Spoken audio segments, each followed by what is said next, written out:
Thank you for choosing to listen to How Should We Define Value in Cancer Care? The first article in the Assessing and Improving Value in Cancer Care supplement to The Oncologist. Based on content from the National Cancer Policy Forum of the Institute of Medicine, this publication focuses on the challenges and benefits of establishing value in cancer care. Please visit www.theoncologist.com to read additional supplement articles and to participate in complimentary CME activities. How should we define value in cancer care?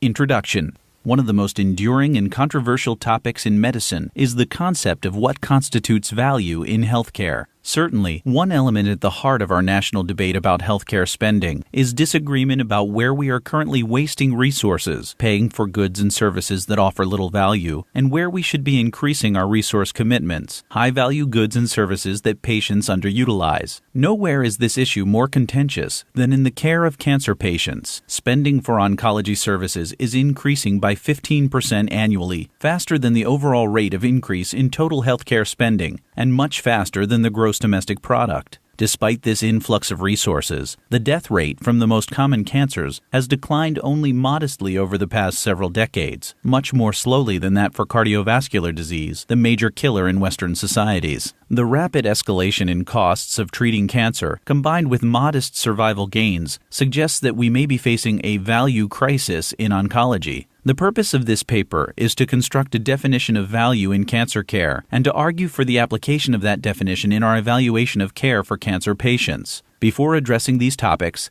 it is important to understand the many definitions that are possible for value and how these definitions may vary depending on one's perspective. Next, we argue that if we are to improve outcomes and reduce what currently is unsustainable growth in expenditures for cancer patients, we must arrive at a common definition of value, a social construct for the term that can be used to make decisions about increasing and decreasing access to goods and services for cancer patients that provide high or low value, respectively. Finally, we describe a number of metrics that are currently used to measure value, the domains these metrics consider, and recommendations for metrics that are most suitable to a common definition of value that can be applied at the bedside. Defining value. One of the most difficult aspects of the term value is the many meanings it encompasses. The Oxford English Dictionary contains 8 separate definitions of value, none of them distinct. As Graeber argues, the very ambiguity of the term seems to make it attractive. Definitions of value have been constructed for a broad range of disciplines: economics, healthcare, design theory, and anthropology, for example. Across all disciplines and in all definitions, however, value is recognized as a multidimensional concept. Frequently mentioned attributes used to define value include utility, social significance, emotional and spiritual meaning, and monetary expenditure. Specific attributes may vary in importance depending on the perspective of the individual or organization.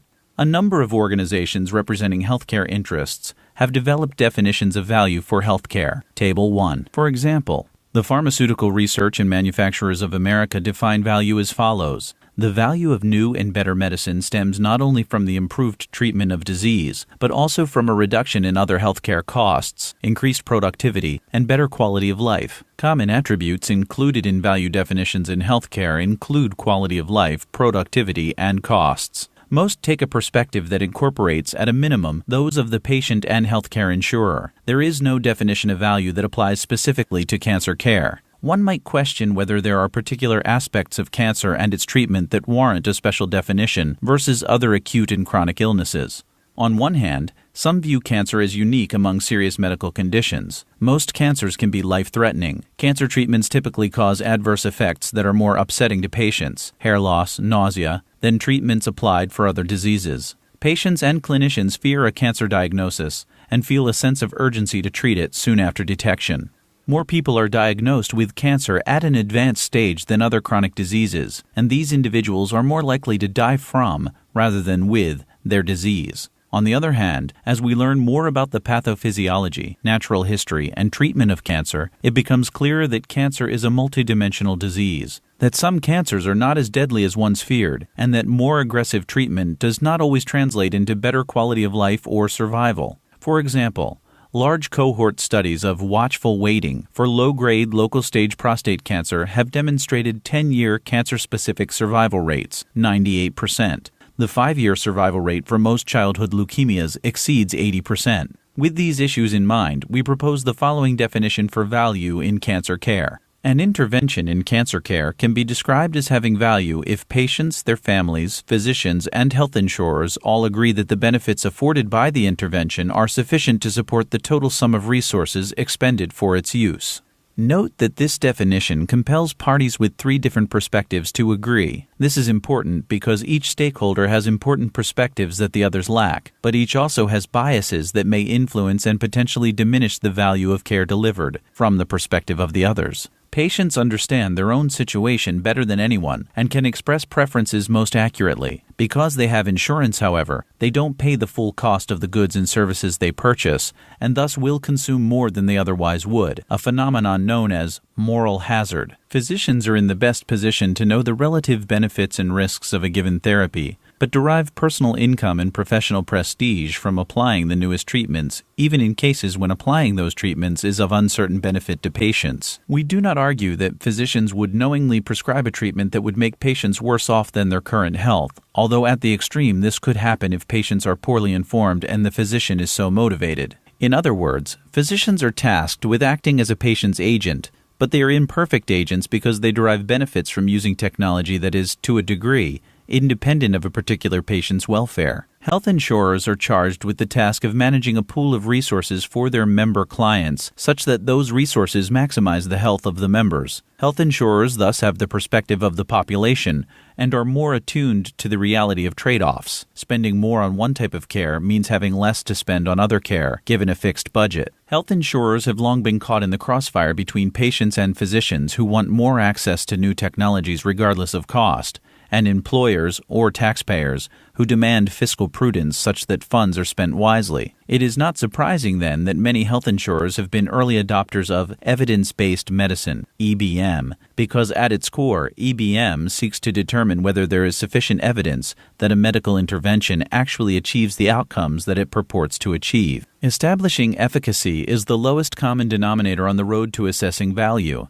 Because EBM says nothing about value beyond efficacy, different tools are needed in this regard. In cases of uncertainty regarding benefit and value, however, insurers tend to be more risk-averse, that is, less willing to pay for technologies than patients or even their members may prefer. The situation may be exacerbated in for-profit health insurers who must balance maximizing profit for shareholders with maximizing the health of their members. Metrics for measuring value. The definition of value that we have outlined above does not describe how benefits will be measured. As noted, there are multiple ways of defining benefits and multiple perspectives. In keeping with the definition, however, it is reasonable to define a minimum set that all three stakeholder groups can agree upon. A survey of key opinion leaders participating in an Institute of Medicine-sponsored workshop on value in cancer care identified several domains that are important to consider when defining value for cancer care. Table 2. None of these would be viewed as unique compared with other disease areas.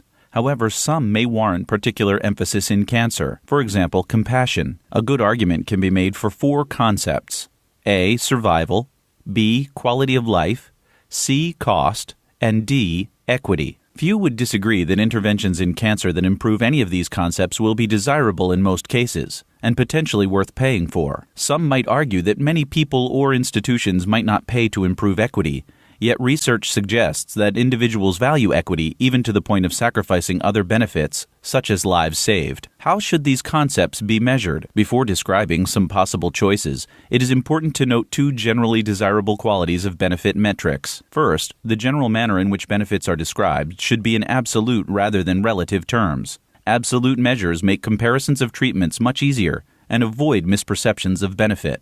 For example, stating that 2 treatments improve survival 20% compared with standard therapy is potentially misleading if the absolute improvement from one is very modest, days, and the other is large, months. Second, the metric should be transparent and easy to interpret by all parties, particularly patients. A number of methods have been developed to evaluate equity when considering value for specific medical technologies, but it is fair to say that methodological and practical issues prevent current approaches to measuring equity from being ready for prime time at present. Nevertheless, it is reasonable to ask policymakers and clinicians to consider A. whether patient costs related to the use of cancer treatments will result in differential use based on wealth and income, and B. whether adopting a costly new technology, even if cost-effective, will result in budget pressures that may force restrictions in the use of other technologies, and what groups would be most impacted by those restrictions. For example, the poor, disabled, minority groups. The overwhelming body of evidence documenting racial and social disparities in cancer care provides a compelling backdrop to fund research in this area. With these qualities in mind, we would argue that the following three common metrics should be applied to all interventions in cancer: survival, measured as mean improvement in weeks; quality of life, expressed as health state utilities measured as 0 to 1 or 0 to 100; costs,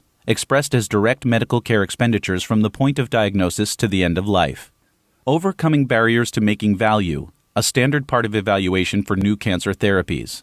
Two common arguments against measuring value routinely as part of research on new cancer therapies are that it is A. unethical and B. infeasible. The first argument has been refuted by ethicists in the past, both in general and for cancer specifically in this issue of The Oncologist. The second issue can be addressed by enhancing clinical trials such that costs and quality of life are measured alongside clinical endpoints, including survival. Measuring costs and quality of life will add to the cost of conducting trials, but only marginally. For example, one validated measure of utilities, the EQ5D, contains 5 questions and can be completed in 5 minutes, less time than many clinical assessments that are routinely collected as part of trials. Costs can be more difficult to assess, but collecting them can be simplified if a majority of patients are enrolled in a single health plan like Medicare. In cases in which insurance records are less readily obtainable, short forms can be used to track the health use of costly items that are most likely to influence the difference between the treatment and control groups. Finally, it is not necessary to estimate the value of every intervention for cancer patients. In cases in which the intervention may substantially influence the cost of care, upwards or downwards, when many patients could be offered the technology,